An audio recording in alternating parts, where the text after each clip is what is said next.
Hello, everybody. Welcome to the Abel Contemporary Gallery. I'm Teresa Abel. I'm the owner of the gallery, and I'm so glad that you joined us today. We're here to experience and talk about Leslie Iwai's installation, Quill, which is in the gallery through June 14th. This is a great week. Earlier this week, we had 12 students from the Wisconsin School for the Blind and Visually Impaired here on Thursday morning, and it was just such a great event. And now, yes, you're right. And then to have you all here today is just really special. So, I'm going to first introduce these two people to my left. And then Dave Bowman will do some readings. Leslie's going to do some talking. I'm going to interview Leslie a little bit later on. This is going to go on for a while. It's pretty casual.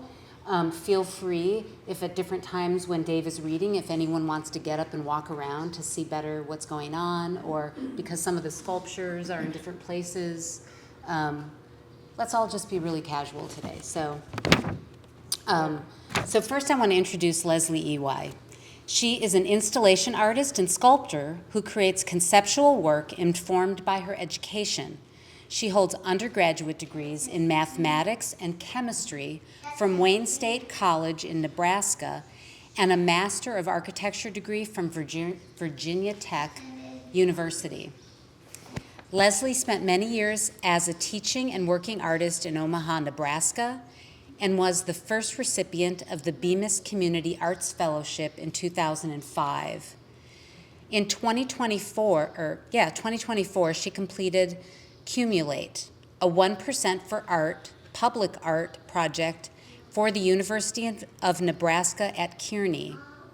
Leslie was honored to be part of the Museum of Wisconsin Art's Claiming Space, a New Century of Visionary Women in 2021, and her artist residency include AIR Sarabi?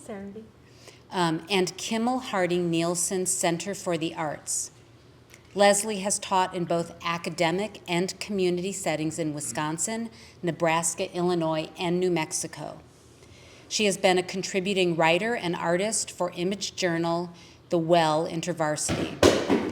Leslie enjoys living in Wisconsin with her husband, where she creates art, collaborates, and connects with her community. Thanks for being here. Thank you for having me. This whole experience has been a joy with you.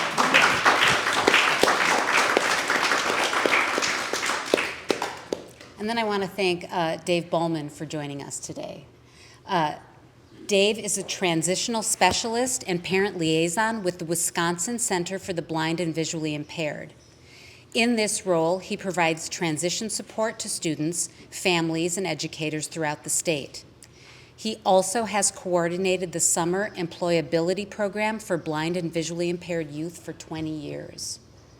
This program involves working with the outreach and education staff who teach coursework, job coaches who support students on their jobs, community employers, students' parents, and residential and nursing staff. Prior to working for WCBVI, Dave worked for a private agency providing adult rehab to those experiencing vision loss. Here, he provided instruction in Braille and daily living skills. He grew up in Milwaukee, where he attended public schools and received vision services. He is passionate about providing skills for BVI students to empower them to live fulfilling lives. Dave currently lives in Madison and outside of work enjoys music, gardening, cooking, traveling, and being outdoors. Thank you so much. I will add to that I'm a long-time Braille reader. Well, good. Yes.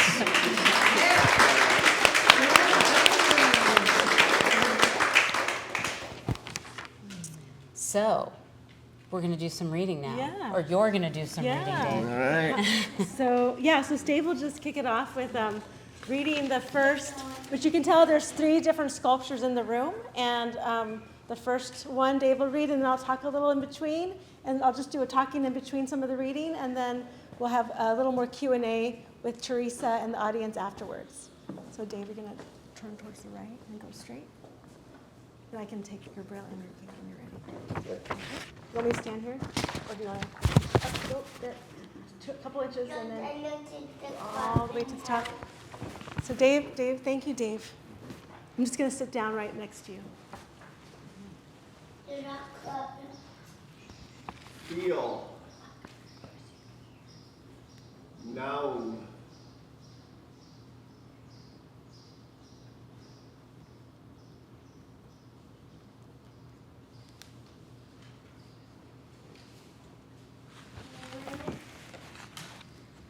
Perceive and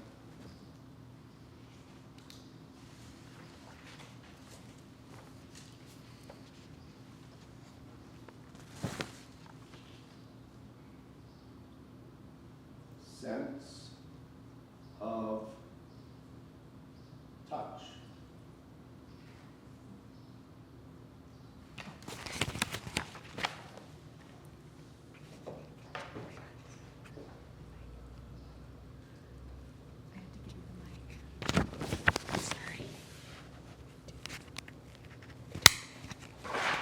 Oops, we're casual. Good? Yep. Examine by touch. Become aware through touch.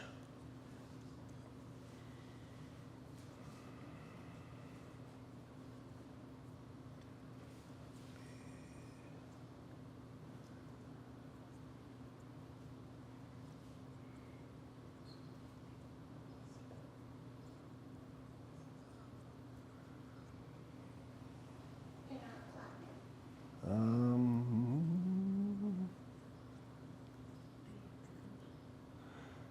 Be conscious of and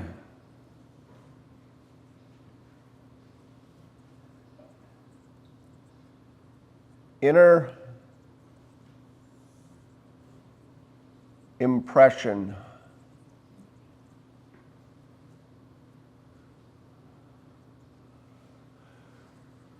Receive tactile sensation.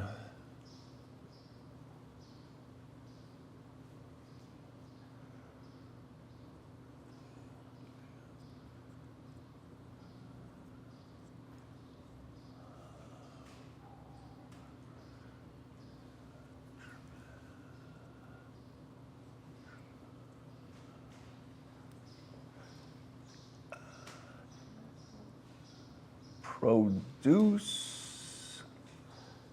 sensation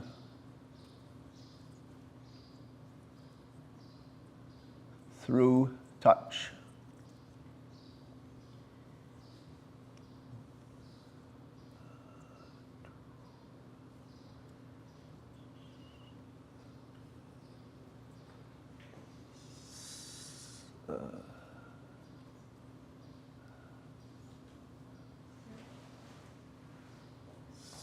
Sense using touch.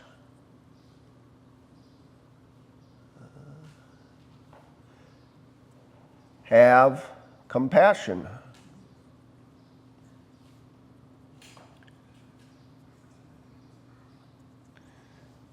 Feel, noun.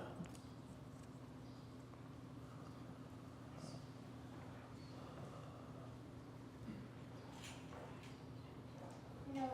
Sensation of touch.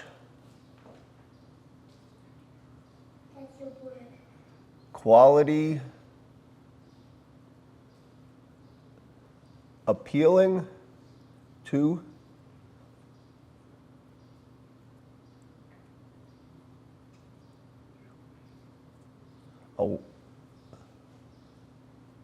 awareness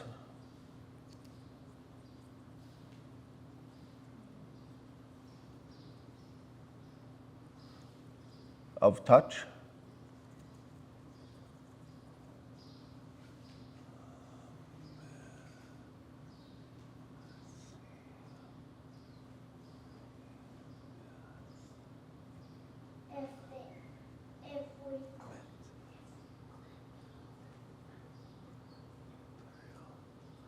mental,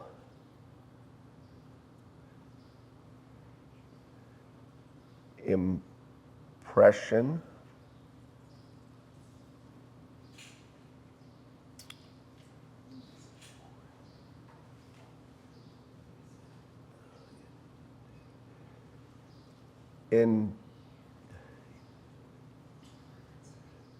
intuitive awareness. Intuitive awareness.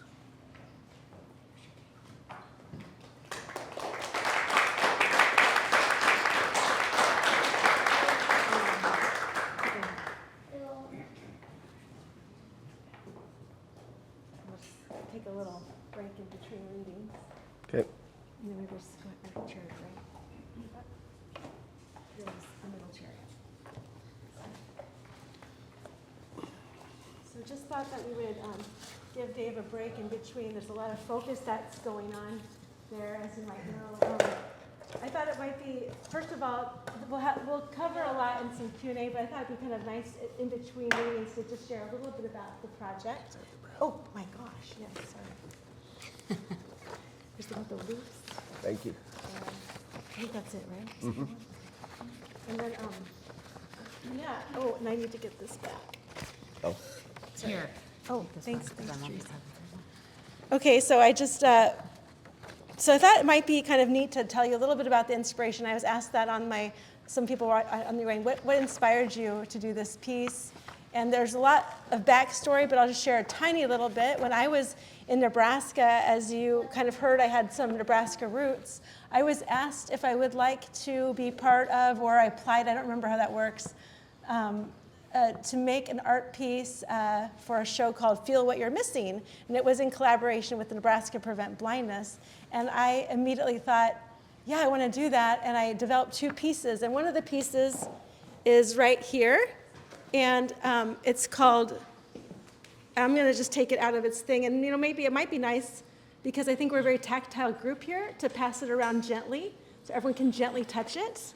Okay, and I'm going to start, I want you to gently touch it. We'll pass it from, let's do a right to left just for fun, okay? And this piece is a piece that I created where the feathers punctuated concrete or like a cement to form the word feather cube in Braille. And I'm hoping I spelled it right, but you guys that read Braille can check me on it. But I just really like the idea of something that you might have written with, kind of creating a new kind of writing, the quill becoming its own form of writing in a new way. And also the idea of feeling words. And that thought has seeded in my mind since 2001, okay? So it's 2026. So I've been kind of stewing on it. And then when the opportunity came to present an idea to Abel Contemporary Gallery, I'd already done a piece in Nebraska Accumulate, which we had a completely Braille embossed book created for that project. And it kind of reignited my excitement about following up with this Braille cube that the feather cube that's being passed around. So that's part of that inspiration. There's always more, but I thought I'd start with that. And Dave, would you like to read the next one? Sure. Okay, so let's go. Can I ask a Oh, question? oh, before sure. to Oh, Teresa. Dave? Because I think this is interesting, because I was thinking about this. Dave, how are reading these sculptures different than reading Braille on paper? Oh, good question. That is the number 1. That's the number one Is the question. number one question. Lily's over there. Yes, Lily. So Braille is very uniform, and it's based on a 6-dot cell of a certain size, and dots are placed like a prescribed distance apart from each other, so it's very uniform. And one of the things that I often tell people is, like, print, if you think of advertising, There's so many different ways you can form a letter, and if I remember when I had vision like FedEx trucks, and the F was a very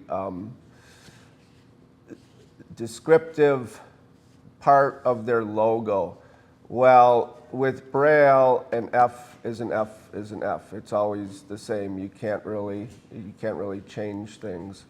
So the difference with the I guess I would say images of Braille or representation of Braille made by the quills is that it's, for one thing, it's further apart, it's larger, it's not as uniform, and the way Braille was developed, I would like to think it was purposeful, that when you feel a letter, it fits pretty much on the pad of your finger, the size of Braille, like, you know, standard Braille, and the Braille in the art is a bit larger. And I should have brought a slate with, so I could show people like the uniformity of it, which it would give you a better idea. But anyway,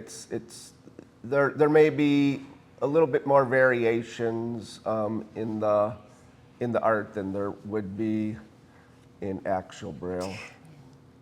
Thank you. Yeah. And then lastly, I would say reading, like standing up, I rarely do. Like if I'm giving a presentation, I like to use a lectern or something to have, because generally when I'm reading, I sit here like this with the Braille on my lap, or, you know, something like that. So it's just, it's different, but it's just very cool. And yeah. Yeah. It's like a vertical lecture now, Yeah. Yeah. enlarged. Yeah. So yeah, and I think it's been interesting for me to present this to Dave and having him be up for it. I said, Dave, there's a long story of how I met Dave, but a great story, but thought, would you try this? And that's a little bit, like, I don't know, you have to be a little, out of the box to be able to go for it. And thanks for going for it, Dave. Did you have a question, You're Kim? welcome. Yeah, Dave, when you just read that, was that the first time you read through it? No. Okay. You had a chance to practice a little bit before. Yes. Yeah, there was, yeah. That's a good question. Yeah. Shall we read the second? Oh, you have, yeah, I like this casual. Yeah. Yeah. Since we're casual, just curious if you all would be open to anybody who wanted to be able to see Dave feeling the quills. Would that be a possibility? To get up and, Yes. yeah, get up and move, like get yeah. up and move to watch As long as him? we're not in the way of. Absolutely, I think that's, didn't we talk about that? Yeah, I think so. Are you good with that, Dave? If Yeah. people can watch, is that okay? Like, because we're kind of positioned where you might not be able to see it, so Yeah. if you want to just move yourself into a location, maybe Yeah. not get an inch from Dave. Give him some breathing room. Yeah. Give some space. Yeah, so this One next, more question. yes, Bill? Is I gather that the Braille is, it's grade 2 Braille, and so you're using contractions. Yes. And you're using the newer style, unified English, Yes. rather than what I learned on 30 years ago. So Unified English Braille is, before we go, let's just do a little quick, my impression of it, and tell me if I'm right. It seems like it's contracted. That there's a lot of contractions, like almost Yes. like a shorthand in some way? Yes. Yeah? So it's And- different, so it's changed? Cheryl would be the expert that Yeah. could maybe. Yeah, maybe we can introduce Cheryl like a little bit later in our Sure. time. Okay. And then we'll read and maybe we can do that next. Yeah, great. You ready? Yep. Okay. And so feel free to move a little bit to watch him read. You're getting right there. Yep. Oh, to your right.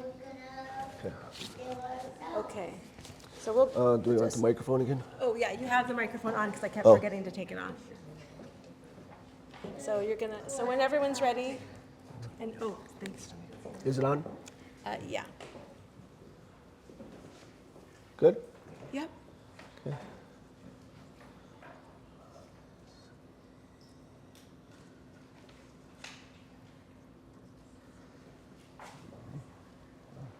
And now Quill.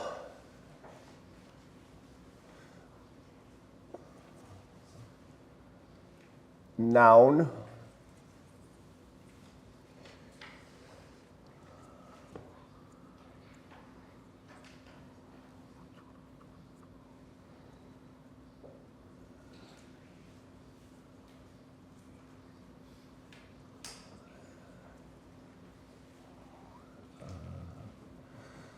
Flight.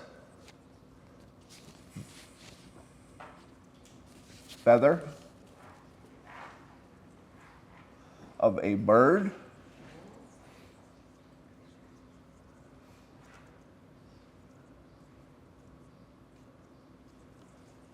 Feather shaft.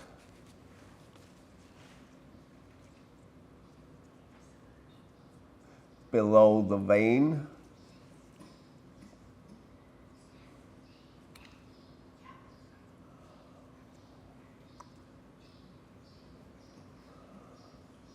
notice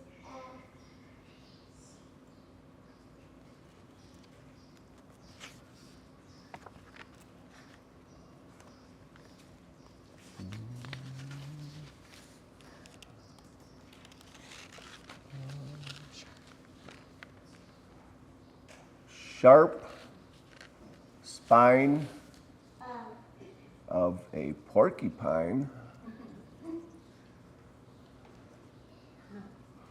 Roll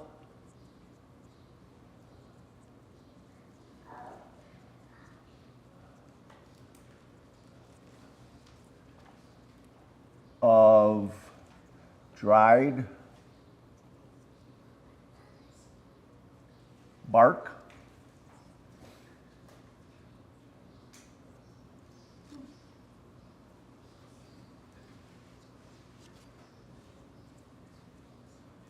Hollow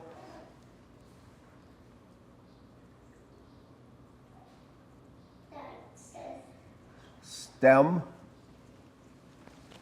on or reed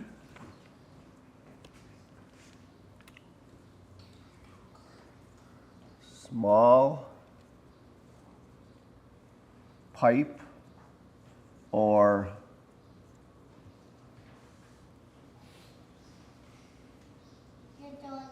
tube.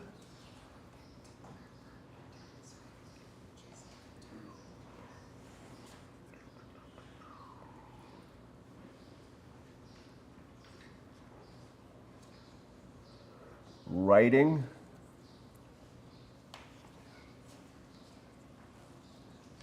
instrument.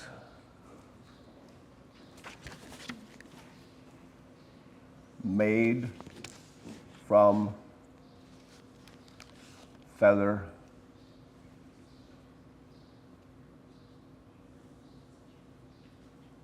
shaft.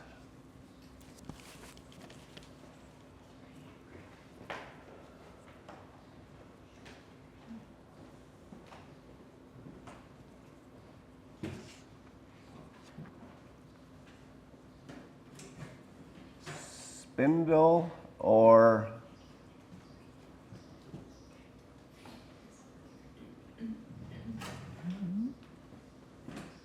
bobbin. Spindle or bobbin.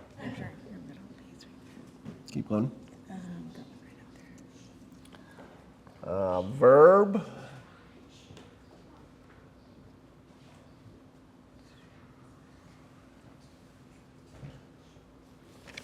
Pierce with quill.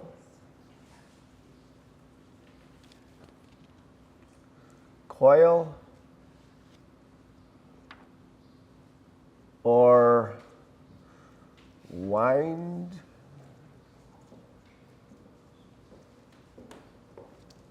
On a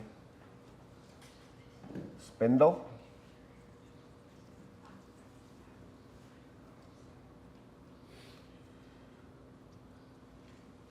flute, fabric into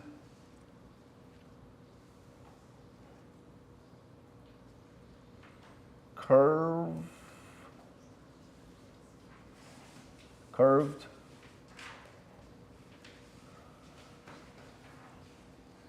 ridge. Is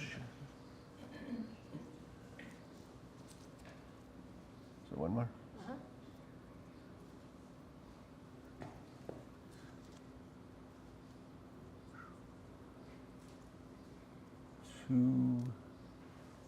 To right.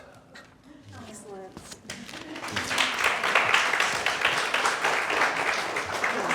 Here's your, I'll just turn around and we can turn around and turn to your right, yeah. And you're back at the chair, you just need to turn your body around a little bit. Oh, that's true. Very good. All right. I have 2 microphones now. Oh. Okay. And just hold that. Teresa will hold it. Okay. So what's next with home? Well, yeah, I thought it would be, I thought it would be fun to talk a little bit so Dave gets breaks right in between that. I just keep thinking how much focus that takes. Yeah. Thank you again for being part of this. Welcome. One of the things that I thought would be kind of fun to talk about and is, how did you might have a question on, and Teresa will have questions, but I thought I'll fill this in with how did I design and fabricate Phil Quill? You might be curious about how did I design it. One of the fun things about this was connecting with people in the community.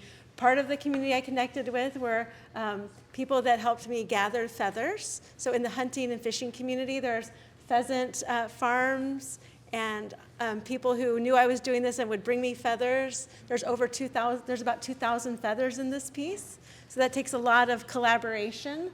And so I was very excited to meet people in the community. And then the other community that I started to meet were people in the blind and visually impaired community. And one of those organizations is Abel, which is spelled an acronym ABLE, and we're at the Abel, ABEL, Contemporary Gallery. ABLE is Audio and Braille Literacy Enhancement Services out of Milwaukee. And I'd like to introduce you to the director. Can you raise your hand, Cheryl? And I'm going to bring you a little microphone, we'll just between us as we talk for a minute. Okay. Cheryl, I just am so glad that I just have it, I'll move it around. I just am so glad that you allowed me to work with your team. Well, we were very honored, Leslie, to be a part of this. And so the clipboard I have is Braille of the pieces that Leslie designed and that Dave read. And so we produced the Braille for Leslie and gave her Sim Braille in print. So that's what you used to form your beautiful art pieces. Yeah, thank you so much, Cheryl. I'm going to walk back to my seat. One of the things that was really about this was, I worked on the computer to get it sort of lined up and worked with one of her team members, Matt, to kind of get the sizing right. And when I first did it, the dots were so close together, it looked like just constellations of madness. So I had to keep working on it. And I just recall a wonderful conversation with Cheryl where I thought, why am I doing this? I'm never going to get it right. And Cheryl said, Leslie, if you try to make it perfect, you're going to destroy your idea. So she said, and the generosity of that touched my heart and helped me to think, what? I mean, I was in tears because I thought, this is like, why am I doing this? It's fruitless. And she's absolutely not. And Cheryl met me with such grace, and I found that grace in the community of the blind and visually impaired upon grace, upon kindness, upon participation and openness. And so thank you, Cheryl, and all the other people I've been involved with, and Dave, and then the people at the Blind and Visually Impaired, the Wisconsin School for the Blind and Visually Impaired, and the Wisconsin Council for the Blind. People have been really generous with their, me not getting things like perfectly, and that's okay. At least I'm hoping it's okay. Anyway, thanks. And I don't know if Teresa, if you had anything to ask in between, or Well, no, so you're talking about how you made them. Yeah. I mean, we can wait, well, no, Or we're casual, yeah. whatever you want. I just, because, as an artist, I think, like, how did you make, like, they're concrete. Yeah. And the feathers are in the concrete. Yeah. But the quills that are poking out that are actually the letter, creating the Uh-huh. letters, there are more feathers than that in the pieces than the ones that poke all the way through, right? What? Oh, no. So every single feather is poking through? Yes. Okay. Yes. Except one that didn't make it through, and then I had to like put one in there, like like. But you don't know which one that is. Yeah. Don't go look. Don't go feeling around for it. So Okay. were there? So I can picture in my mind how you would have to do that. But did you do a lot of, when you talk about trial and error, were the trials actually doing the concrete and spacing it and then messing it up and having to destroy that?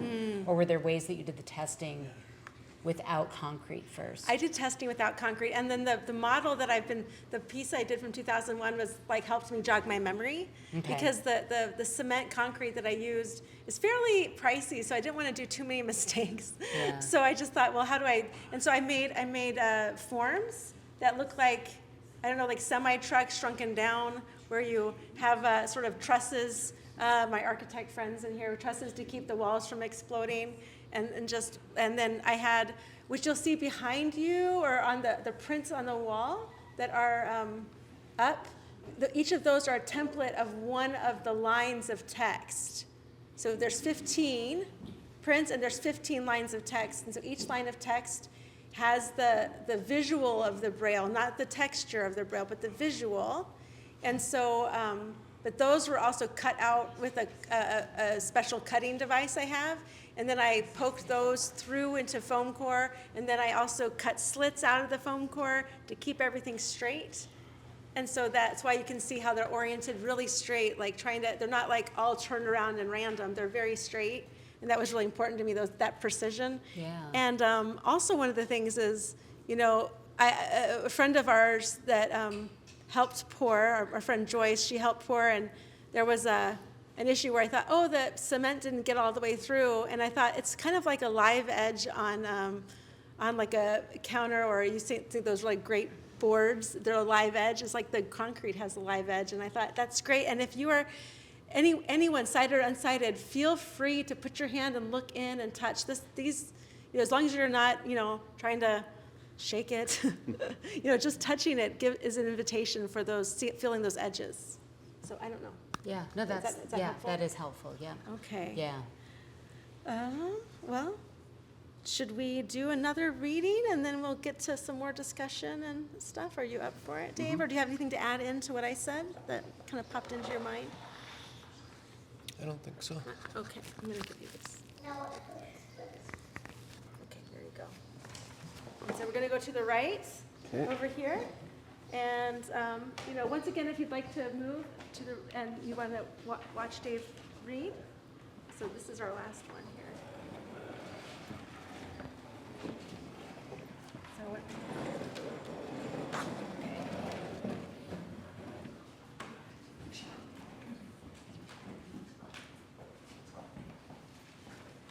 Okay, so thanks, Dave. Whenever you're ready. Hope.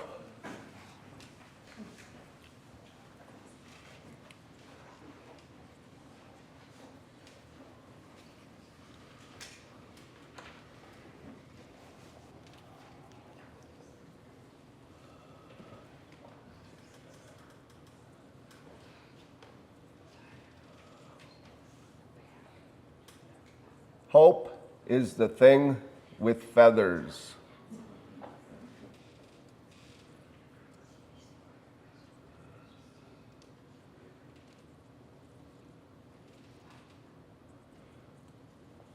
Perched in the soul.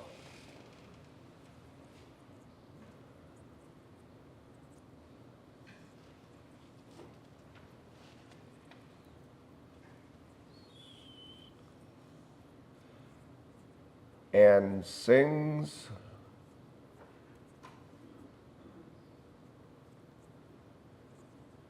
the tune without the words.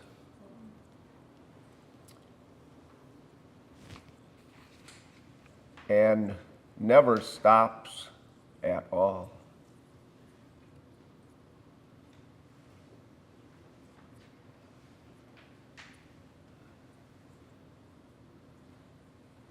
And sweetest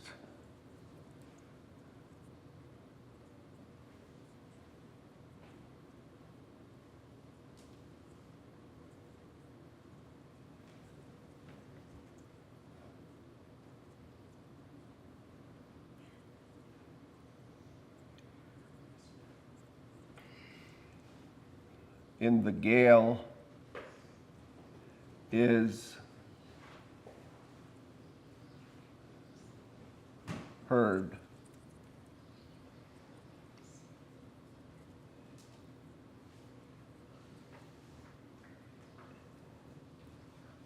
And sore must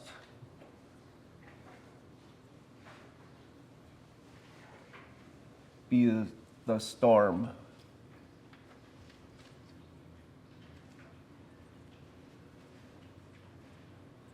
that could abash the little bird.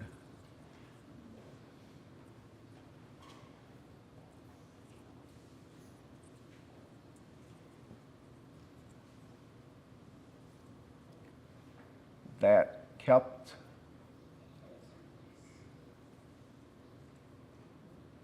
so many warm.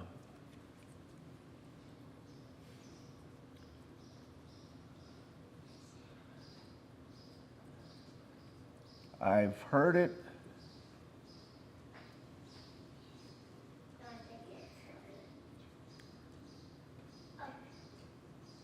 in the chillest land.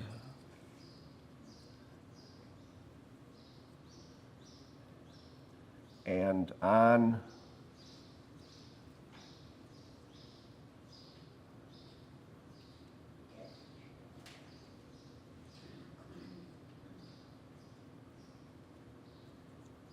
the strangest sea.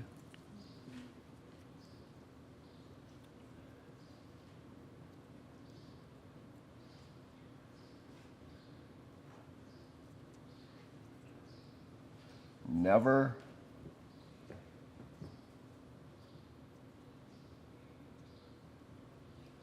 sorry.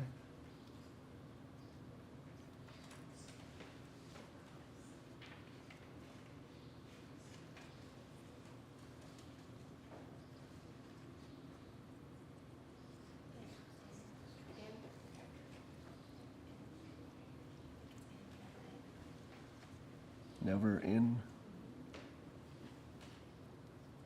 Oh. Extremity has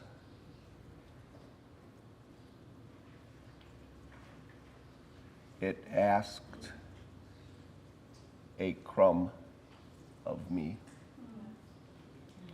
by Emily Dickinson.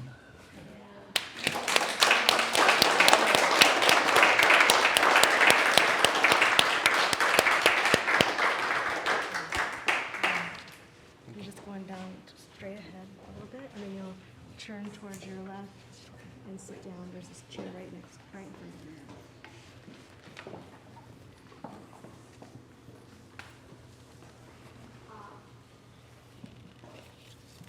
That was great. That was wonderful. Thank you so much, Dave. Can I take your, I'm going to hold this back and forth between us. Does that sound okay? Okay.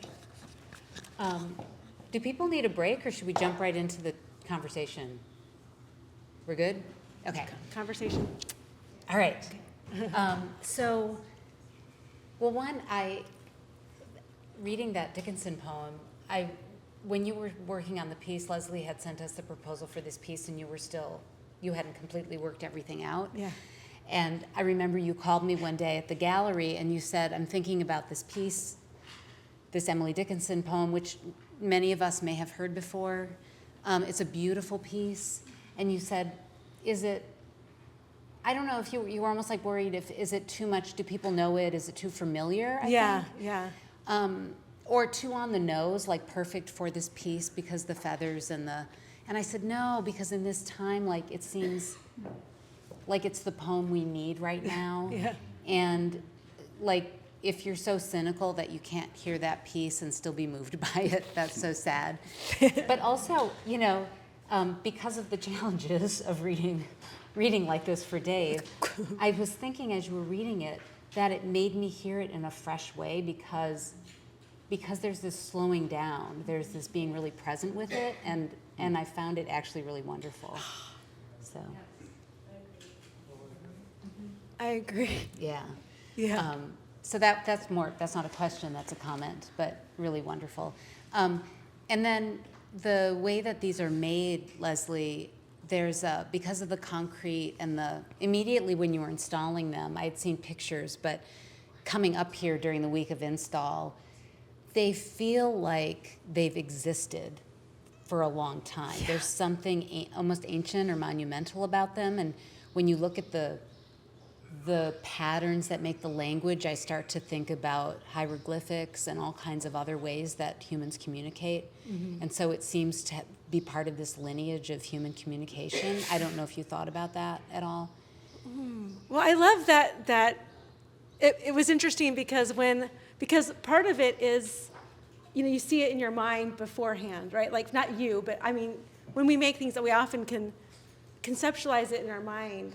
And I conceptualized it based on the little feather cube that we passed around, but not in the big scale, kind of, but it still was very kind of unformed, kind of hanging out there in the ether. And then Stephen, my husband, and I broke one open, it was just like a birth miracle. It's like, what is this? This is, it's not shiny. It's not perfectly Braille specific, right, Cheryl? It's not perfect, but it's like imperfectly beautiful. It was kind of rough, and it did feel older than I was like, how did I just make this? It feels so old in a wonderful way. Yeah. You know, it was fresh and old at the same time. Yeah. Like, how can something like that be? Yeah. And so I love that, and the shadows are also quite the surprise. Because when we stripped it down, and I was like, that's a whole other amazing thing when you start to examine the shadows that are happening on the side of the feathers, where you can see that it's forming its own thing, and then also the front of the Braille, and yeah, so that's, and then I mean, we can get this later, but I also thinking a lot about language when putting this together. Yeah. And this idea. Part of, you know, my discussion with Cheryl and others has been, you know, there's something beautiful and joyful about a tactile language. Like, as a sighted person, it's a totally different thing, and it's very foreign to me. I mean, what Dave's doing is a miracle to me. That's not something that I would be able to jump into and say, yeah, let me do that. It would be like, I mean, I really liked your analogy, Dave, when you talked about the FedEx, the big F. Like, in Braille, you don't have that graphic sort of sense of the dots, right? Like, right. Maybe, I don't know. But I thought, well, how do we get language in a way that's different than, you know, we're used to? Or language has more meaning than just its symbols. Yeah. Right. I don't know. Those are some thoughts based on,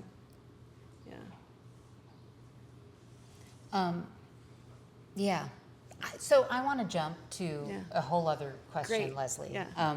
So when I was thinking about you and thinking about your work today, and I was reading your bio, so you're an architect, or you studied? Yeah, I studied architecture. Yeah. You studied architecture and you studied math. I mean, in a way, maybe it's just as obvious as it could be, like, architects are artists. I mean, that is a visual art. Yeah. So, and also it makes sense that then caring about space and our experience of space, that you would want to do installation work. But what was that leap, like, after getting a degree in architecture, what led you to be making installation? Did you practice as an architect? I worked in an architecture firm for about a year and a half after graduating, and when I was in architecture school, I had an opportunity to make a design or in a room for a visiting architect in a gallery off school. And I had been talking to fellow students about this idea I had, and they said, Leslie, why don't you just do your idea? And I was like, oh, I guess I could do my idea.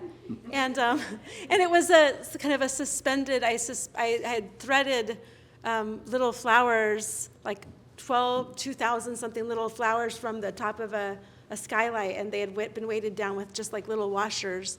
And I had done that, and then I had also done some, and then I remember one of the faculty saying to me, you're an artist. And I know, Lily, I was like, don't say that, that's like a really hard, but in your heart, you kind of store that away. Like I used to, I loved art. Back up. What? So Oh. what do you mean?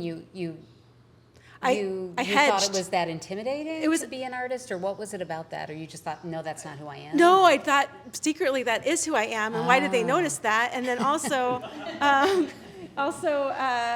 it doesn't have a practical edge in some ways that architecture What do you would mean? have. What do you mean?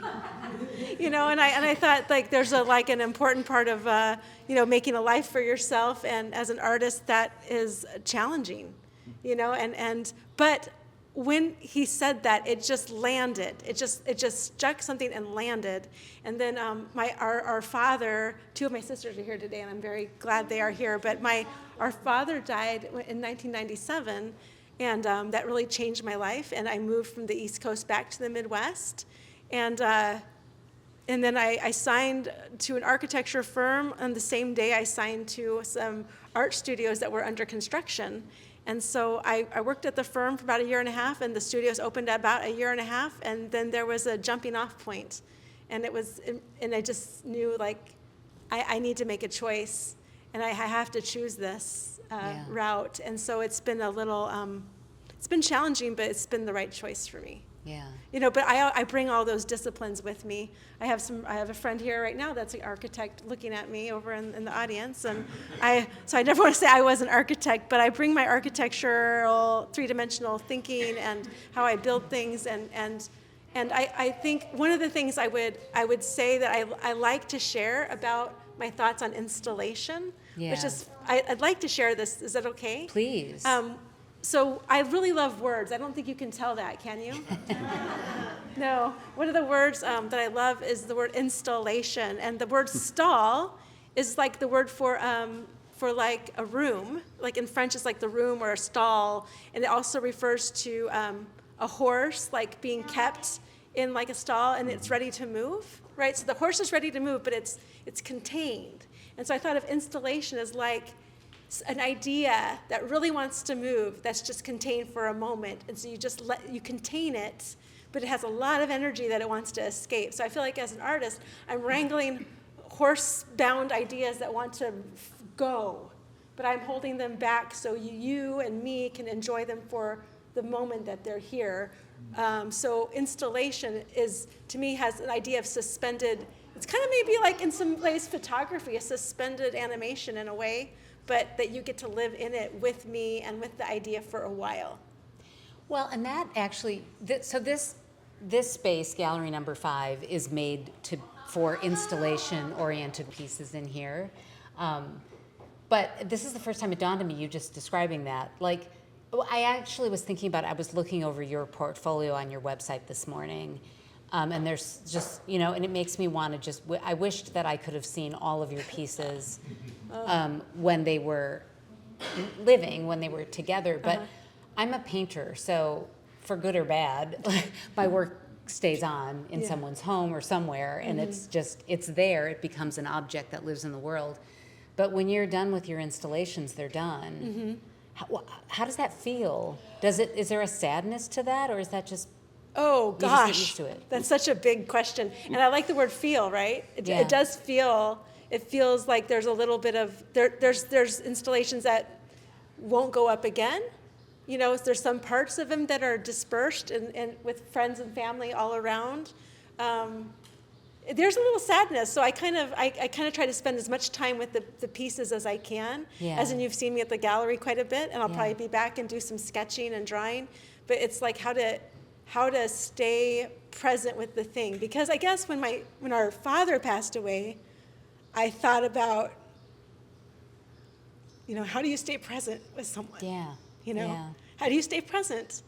Because that person that you love is not always going to be around. And I think about that with art. It's not always going to be there.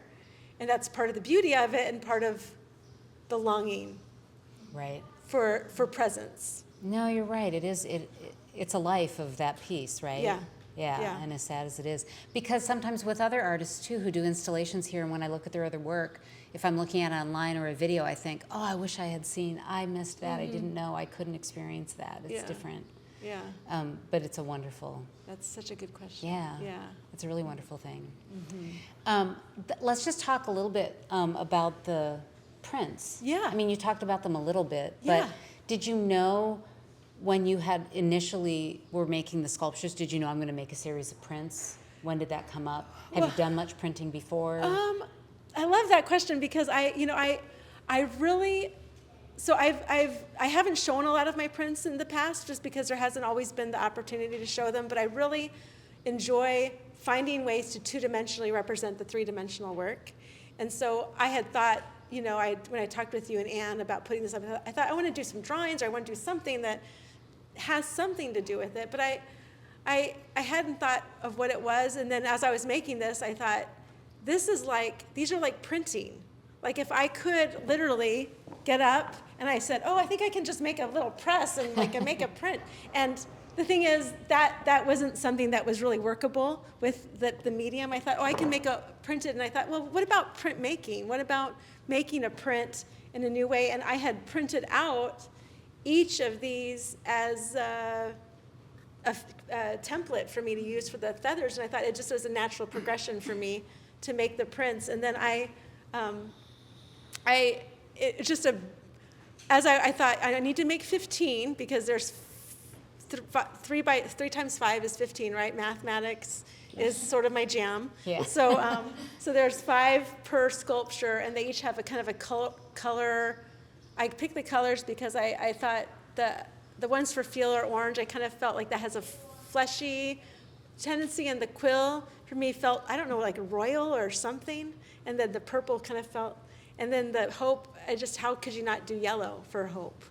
Like, that was my thought, and then I've played with color and had to really learn more about color over the years, because when I first started, a lot of my work was a template of, if it's natural materials, you just keep it natural, kind of like the feathers and the concrete and the steel.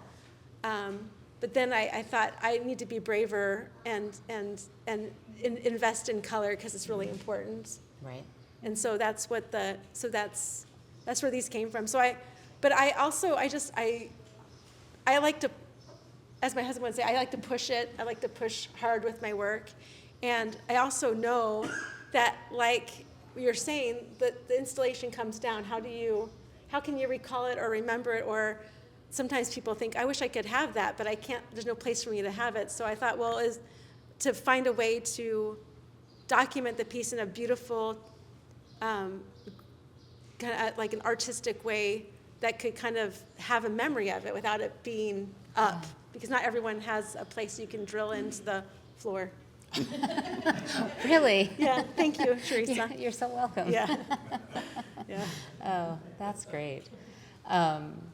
So, and the other thing what I've experienced from you and other people doing installations, it's usually the first time the piece has been created and come to fruition in this space. So, sometimes it's a variation of a piece that's been somewhere else, but it changes based on the architecture of this room. And then how it responds, because this room has such strong architecture because there's old, wooden exposed walls and beams that are exposed that you can see. So half of the wall is white drywall and half of it's wooden. Mm-hmm. And so it really integrates itself into the art. Yeah. So it feels really new. Yeah. And so how do you feel about the piece now that it's finished? How is it different than what you thought it was going to be? Well, it's interesting because when I was putting it together in my head, conceptualizing it's in the ether, I had imagined that the Emily Dickinson poem of Hope would fill up the space I thought it would be the whole room. In a way, my brain like didn't click into how big are the quills, how big is everything going to be. And so I had thought, well, I'm going to work on the poem. And then I had this realization, like, what happened to my estimation skills? Because when I got it, looked at with Braille, I thought there needs to be more. And then I was so grateful that the title, I love titling work, I love words, right? I love the word feel, quill, and it just lent itself to 2 more texts.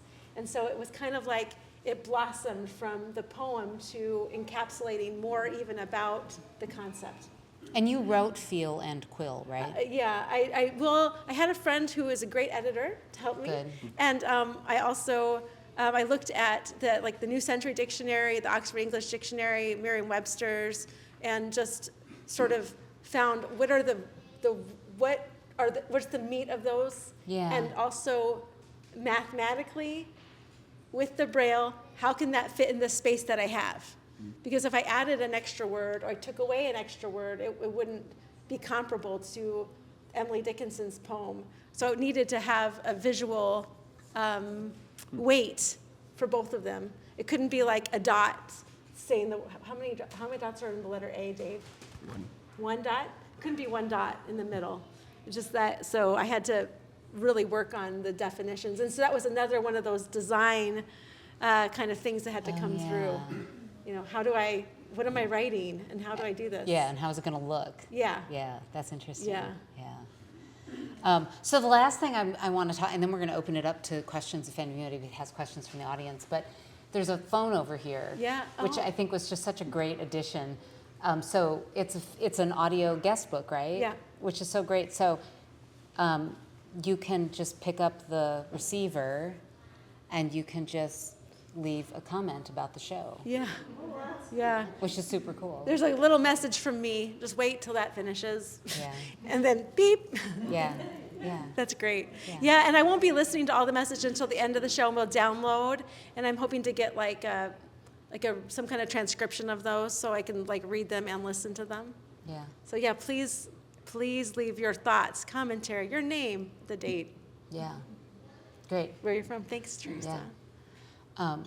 Is there anything else you want to talk about before I open it up to questions? Well, I think I would like to ask Dave a Oh, question. yeah, of Dave, can I course. ask you a question? Sure. Okay, so I'm wondering what was your impression of kind of when I first presented this to you? What were your thoughts? I thought it was really interesting. It sounded really cool. Like Cheryl, I thought well, it's not actual Braille, and I think you and I had this conversation. But so Leslie had contacted. I worked for the Wisconsin Center for the Blind and Visually Impaired, and she reached out, and we, as a member of the outreach team, we provide support for education of blind and visually impaired students throughout the state. And my supervisor thought it might be something that I might be interested in.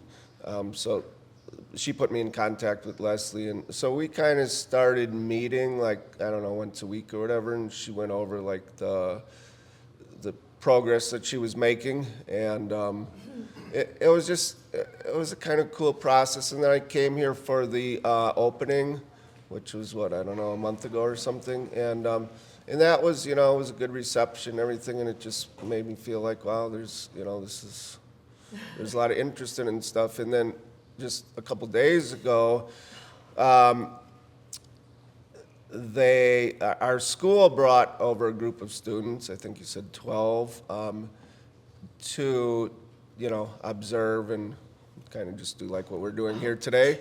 And it was just really moving, like how, and Leslie said on the way here this morning, is how present these kids, none of them were on devices and stuff. It was they were all really into it, and I was wow, this is so cool.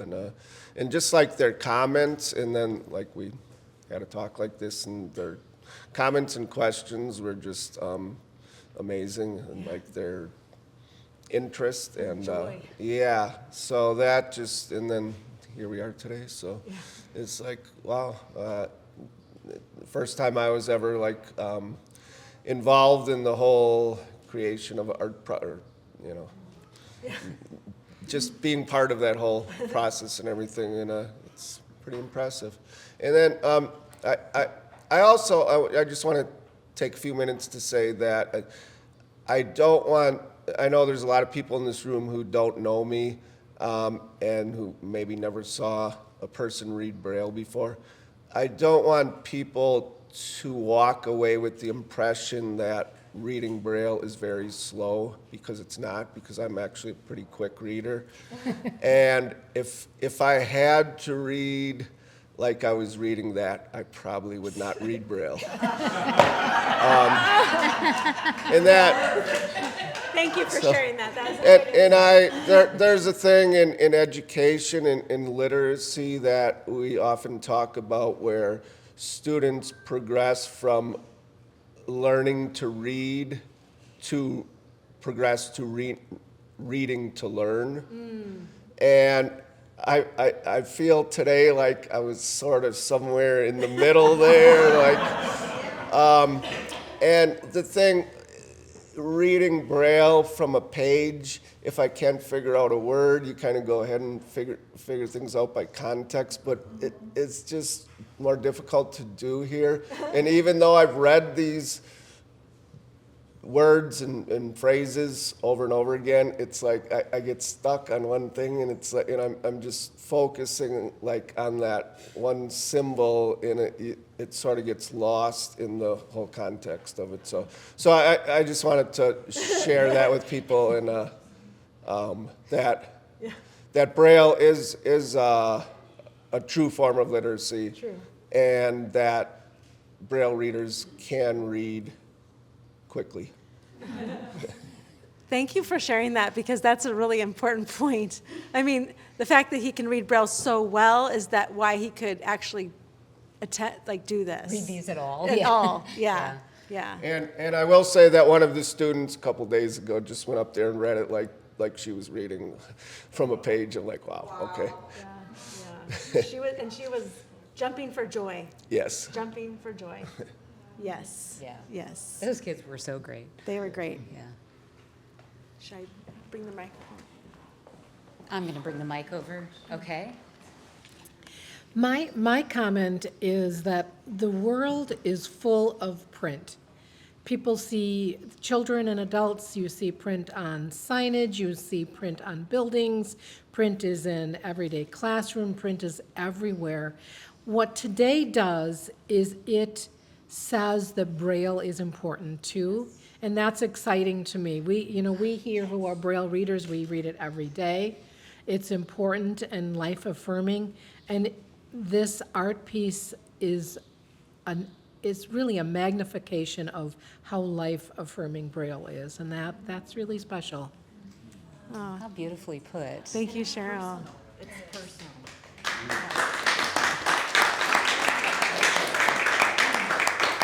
Do you have any comments about that, Leslie? I could comment all day on that.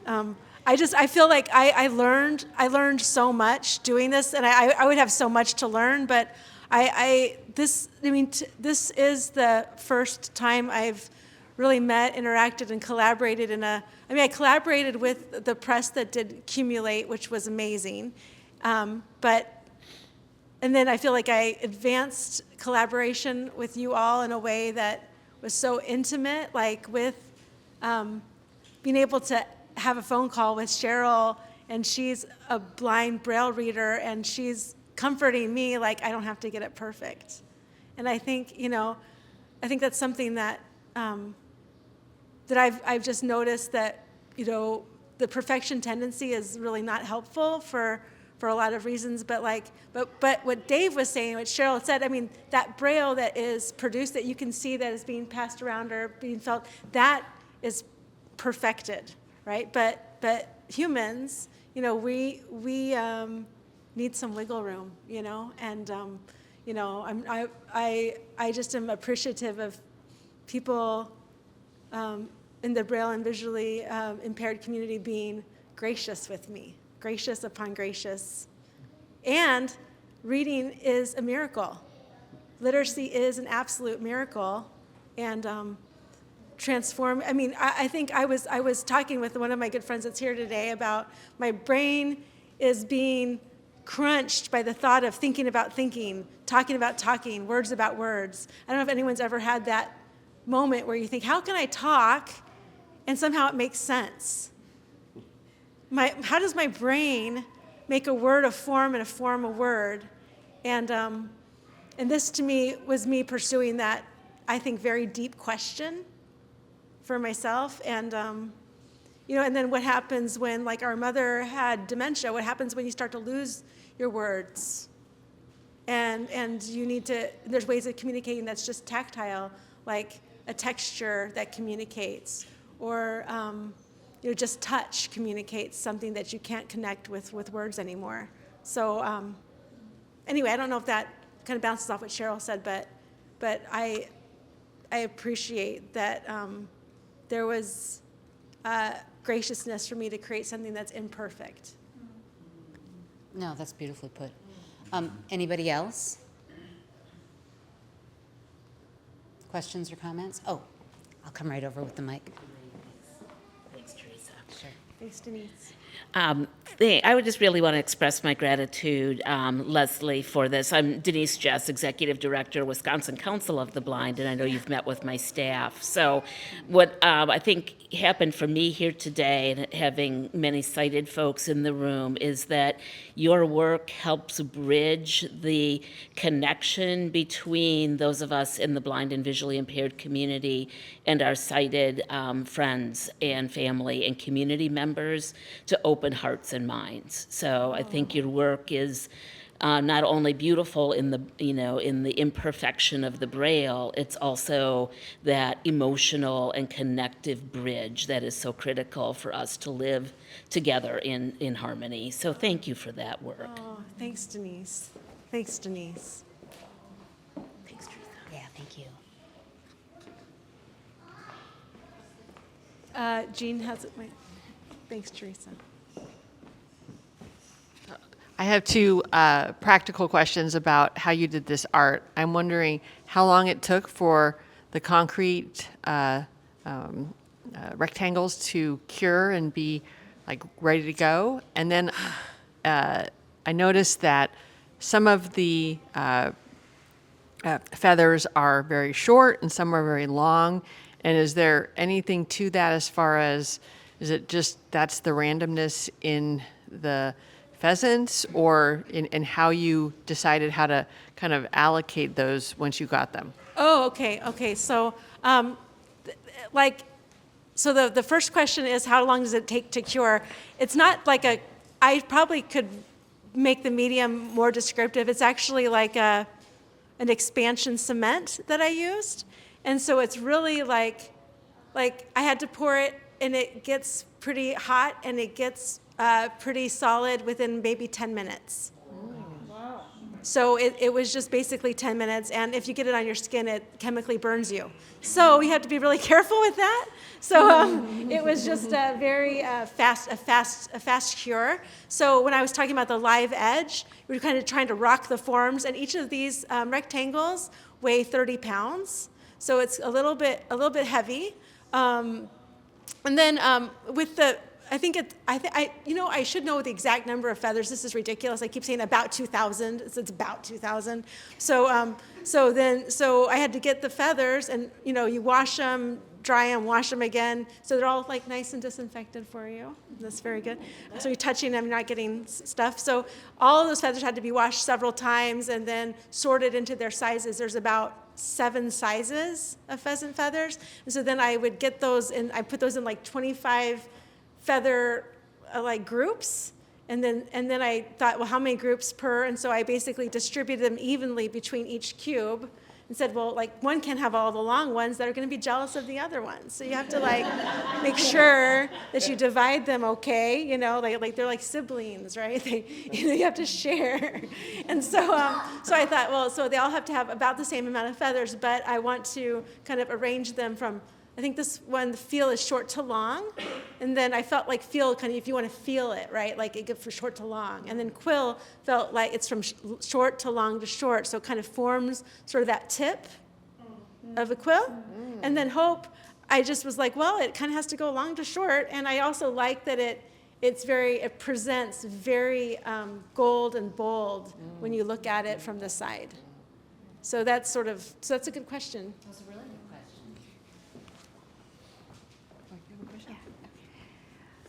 question.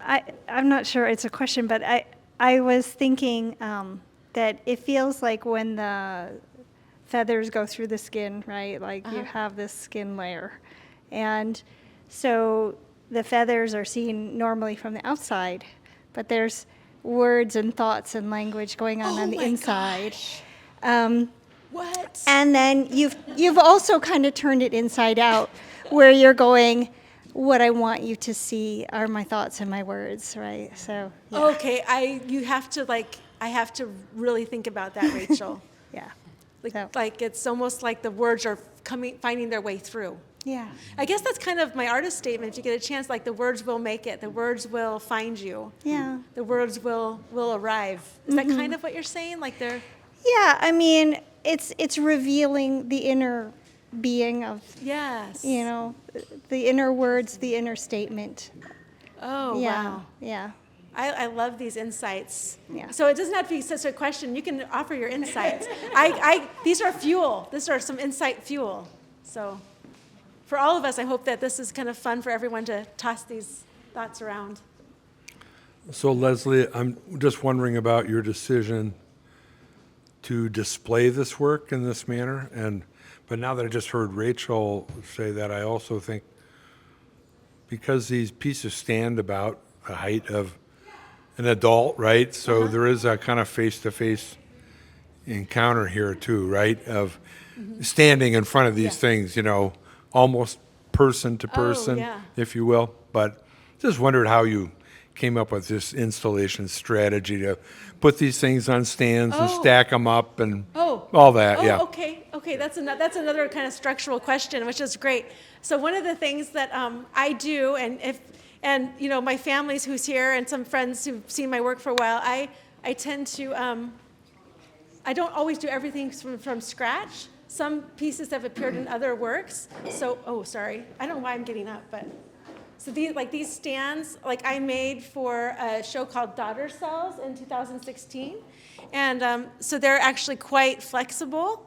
And so I thought, well, I already have some stands. I mean, this is how it goes. I can't always do everything from scratch. So I thought, well, maybe I could use these somehow for the piece. And then I, in my mind, I conceptualized it being a one long line. But that, those things never quite, the first thought isn't always the one that you land on. But then I started thinking, well, how am I going to display it? And I had thought, it's going to be super long. And that's, my estimation skills were really low at that time. And then I thought, okay, well, how am I going to do this? And so starting to stack. And then I was looking at the feather cube that's being passed around or is somewhere. Yes. Can I have that? Thank you. So then I was considering, well, how is this not going to fall apart? And I was talking to my husband, who sometimes it's good to have someone just come in and say, why don't you just do that? And so I had how this was displayed. I hope it's probably backwards because I do not read Braille like some of you. I interpret. So it was like then this kind of tuning fork. And so I thought, so he's like, well, maybe you could just do it that way. And so that kind of helped the design of the stands. And so these are all dismantleable. All those forks come out. And then I also had a friend of mine who is an engineer, and I asked her how and at least I knew how to ask someone, which I was really excited. I knew to ask someone. That's like the architecture part. How thick should that steel be underneath the concrete? If it doesn't have steel, it's going to crack into the half. It's going to just like karate chop it right through, And so then she helped me size my little beam for my little building for my these pieces. But as I started sizing the poem, it sort of built itself. And then as I was talking about with Cheryl about the spacing of the Braille, the rectangles kept getting a little wider. They kept getting a little bigger because the lines have to have something to differentiate them one line to the next. And so the natural spacing just had to be expanded. And so then in some ways they built themselves. Their natural dimensions kind of made the piece happen. So. One print page is 2 to 3 Braille pages.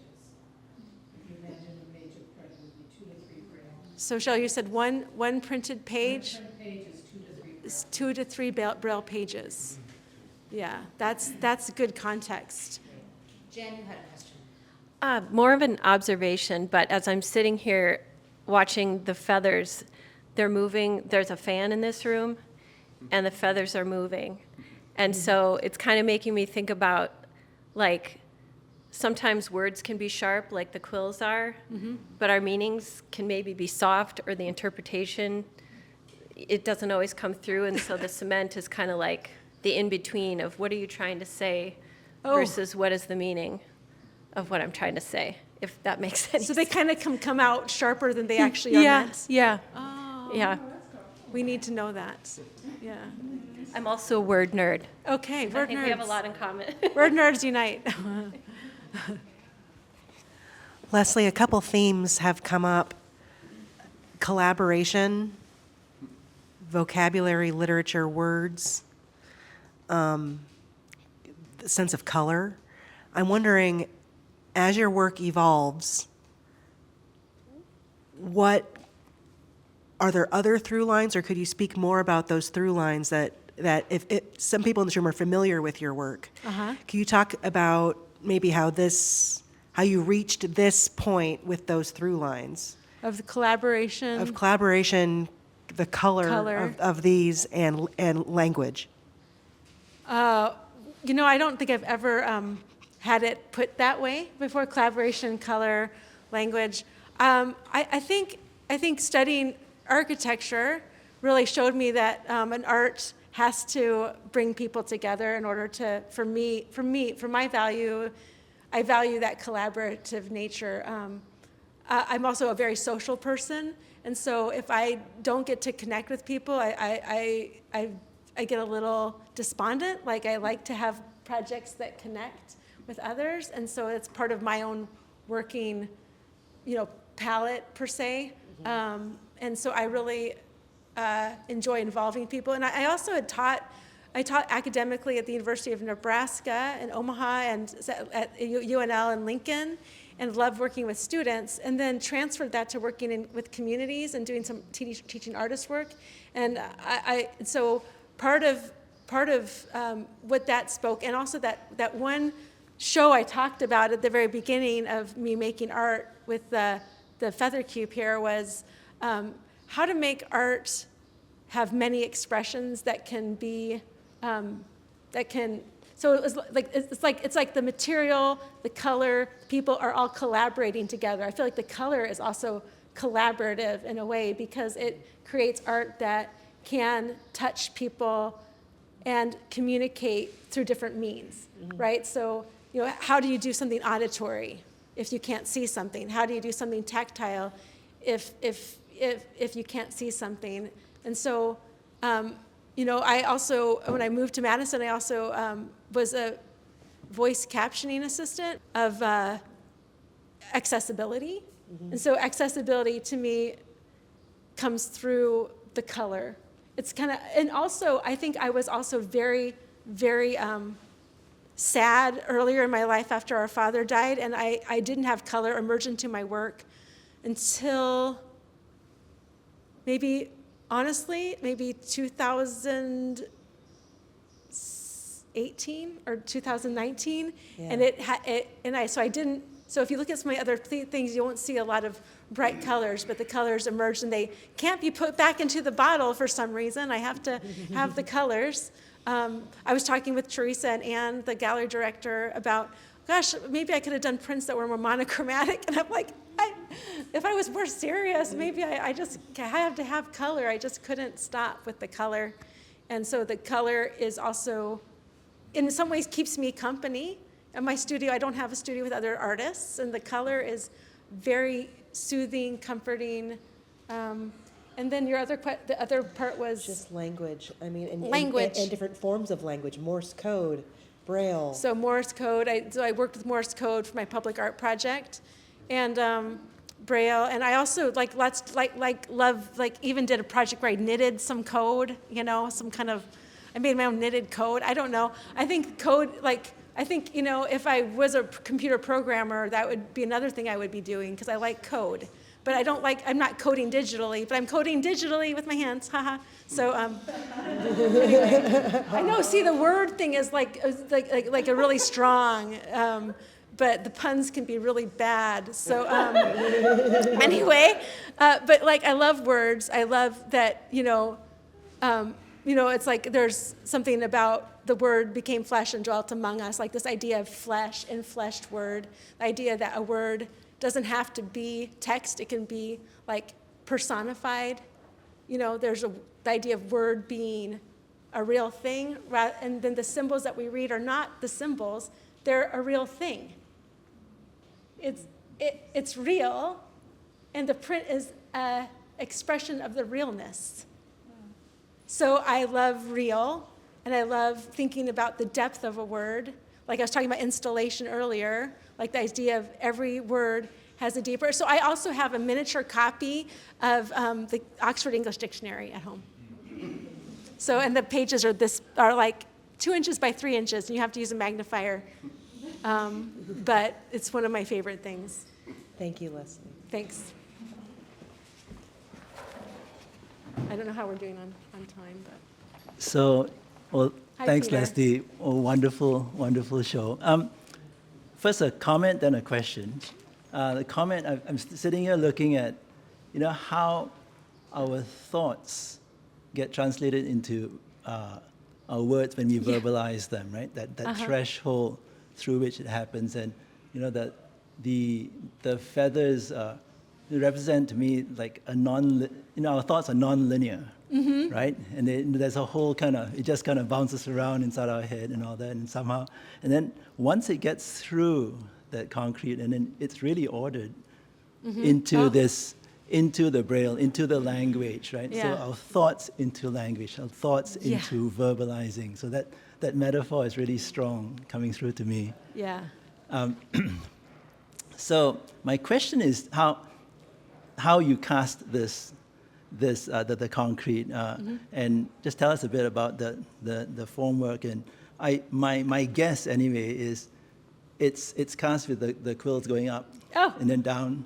Is that right? And the bottom part of the form that's where you drill the holes for the Braille, and you just stuck them into that, and it went through, and then you poured it with the quills sticking out, right? Yes. So I'm just curious. Tell us a bit about. I mean, did it all just come upon? Did you have like a form release agent? I mean, how did you get it so cleanly? How did you get the forms off the concrete so cleanly and everything? You know what? I love this. Okay, this is from my architect friend that I said I can't say I'm an architect because this is an amazing architect. Thank you for your question, Peter. One of the things that he was asking is, how does it look so neat? And one of the tricks of my little trade, I guess, I liked using Mylar. And so I used like a foam core on the bottom, and then I printed out I have a Cricut cutter. I don't know if people are familiar with that. And then those cut out all the holes, and I laid those out like in a laser cutting format, blah, blah, blah. I mean, there's so many different things you have to do. Not you, well, this person, I had to do it. I'm not going to make you do it. But and so the form was like a long rectangular form with wood on all sides and like little triangles to keep it from exploding, and removable sides. And then I folded paper, and I also love paper. I like to fold things. I like to design, I like designing, with fabric, clothing, forms, paper, anything. So I folded like a little like a sleeve, basically, so that I poured the concrete into the sleeve, and then I punctured the feathers right to the bottom into a foam core, and then we poured the concrete in and just moved it around as best you can when it's 30 pounds and you're just, you're not, I'm like that's, I've done heavier projects, but that still felt heavy to me. And then we stripped off the ends, pulled it out, and I reused each form 3 times. So there's 5 forms. Like I did one one chunk at a time. So my friend Joyce came, and we just poured it. It took about 3 hours to pour everything by, like, you have to clean it out and, you know, and redo it. And I used about, how many? 10 5-gallon tubs of the expansion cement that I used. So that's wonderful. Okay, so you lined the form with mylar, mylar paper, right? And I think that was such a crucial thing, because if you look at just the surface of the concrete, there is that just, it looks like paper. And the whole idea of paper being the medium where you put your words on, right? So you've turned concrete into like having that waviness of the paper that you can relate to, right? Yes. Not the standard concrete. You associate concrete with these forms, right? Thank you for that. Because I'm standing here looking at the shape of it. I mean, there was like, what was that? You know, how did you kind of make that feel like paper? So, okay, now I got it, right? What an amazing observation. I love that. I was like, I'm clap for that. How are we doing? Anybody else? Okay. Thank you. Tough act to follow. You mentioned that you source the feathers from hunters and pheasant farmers. I was just wondering if they've seen the work or if they had any insights, like the group here today, that kind of struck you. And I wish that some of them were here. Some of them came to the opening, and some of them couldn't come today, but have been kind of wandered in at different times. One of the Oasis farm, the first farm I collaborated with, they came. They're like, we're not artistic people, but we really love it. And the husband was like, the longest ones are from ours. I'm like, yes, they were. Yes, they were. Yes, they are. Those are yours. You know.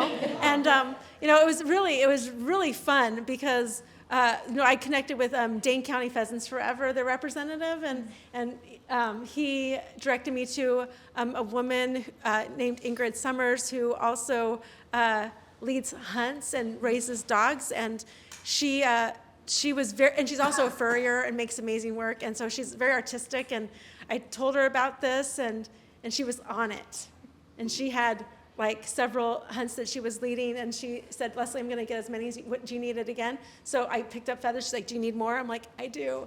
And so she went, and she had a few hunts at the end of the season and went and got those. And you know, my brother-in-law hunts, and you know, it's interesting to connect with different communities and have those communities bump into each other in a really beautiful way.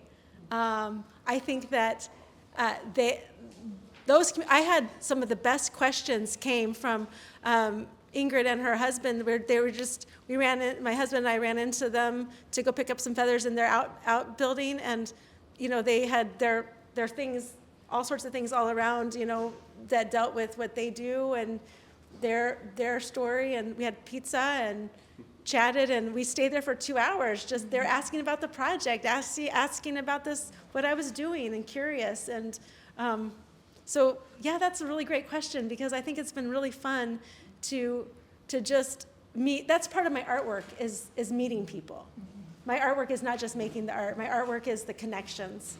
And if I don't have those connections, my artwork is not rich enough for me to enjoy. The connections are how I enjoy the artwork. Without those connections, it just falls flat for me. So it's been really fun meeting Dave and meeting, you know, and it's funny because we have a friend that knows both communities, and you know, and somehow everyone's like, I know you, you know me. How do we all know each other? And now we're here at this art with these feathers, punctuating, you know, making words. So, good question. Did that kind of help? Thank you. Oh, Barry. Barry has a question. Oh, and thank you, Barry. Yeah, thank you, Barry, for filming. So, I don't know if this question will make sense, but I'll just ask it and you can see if you have any thoughts. Okay. So we have this room, finite space. You have these three objects in the prints. Steel, concrete, which are just part of the earth.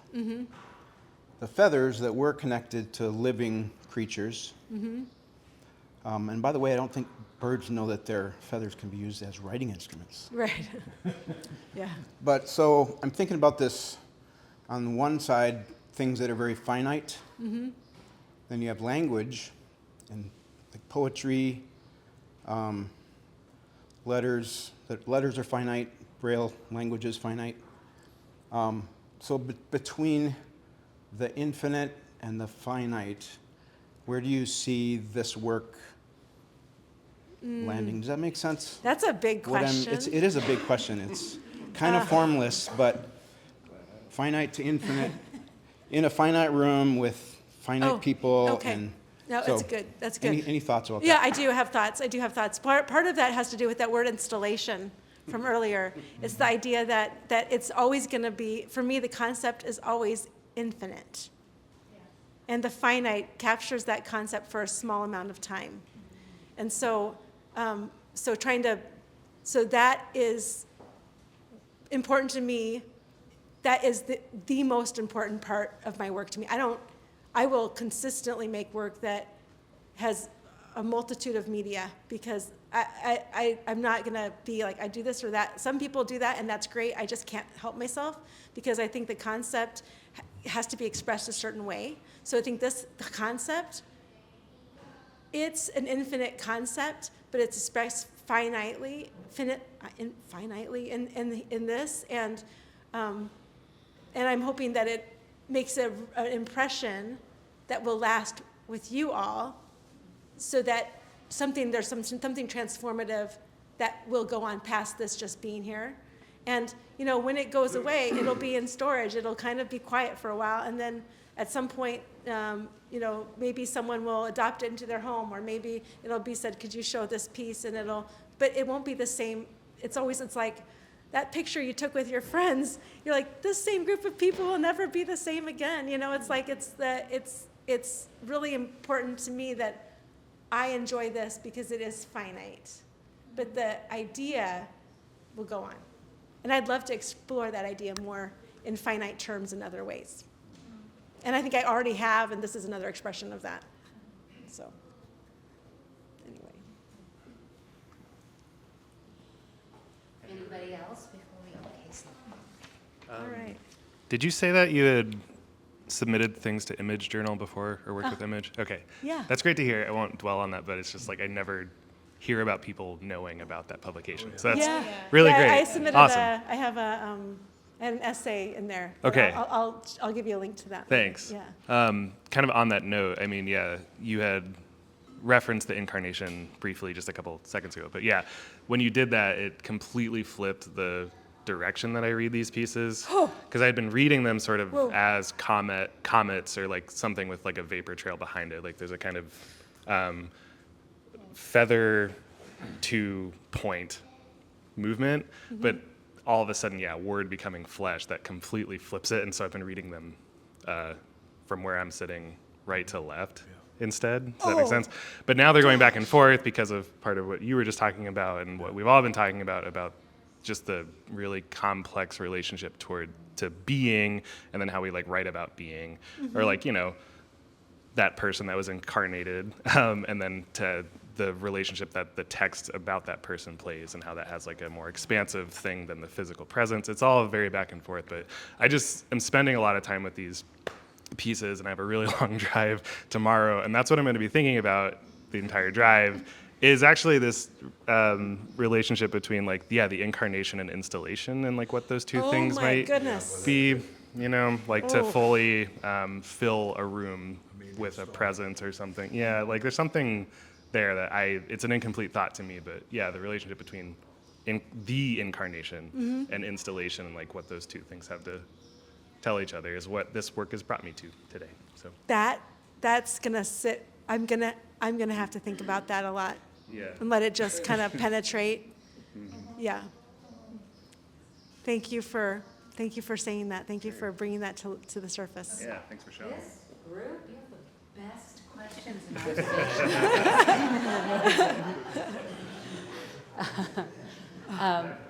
observations. Anything else? Oh, Bill. Oh, great.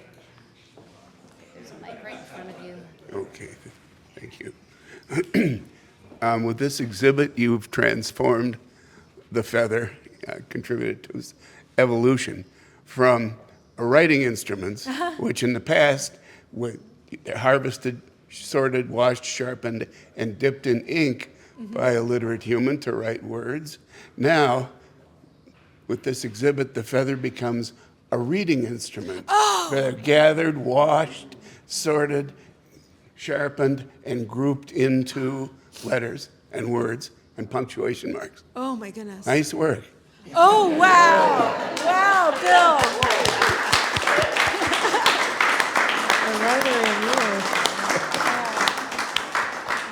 Beautifully put. I love that. I can't help thinking that Emily Dickinson would be amazed.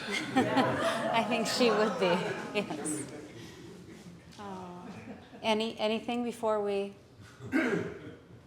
Well, I just want to say thank you. Yeah. Thank you, Teresa, for allowing me to show this work here. So can we give a round of applause to Teresa?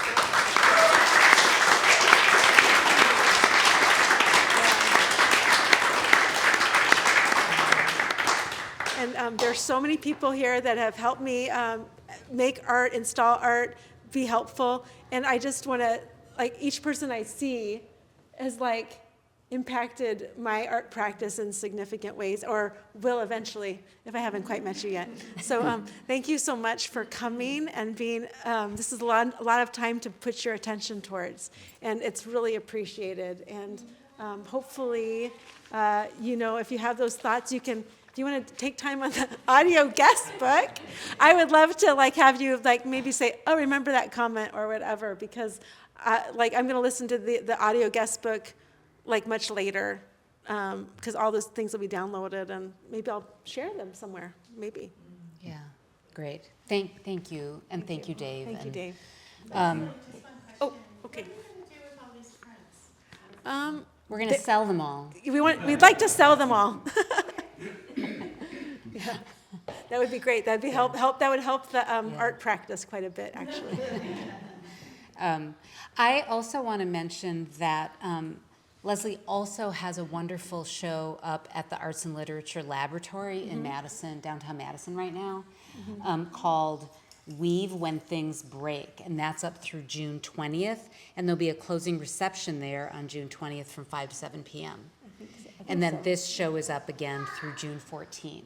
So it's a whole Leslie festival. Thank you. Thanks again, everybody.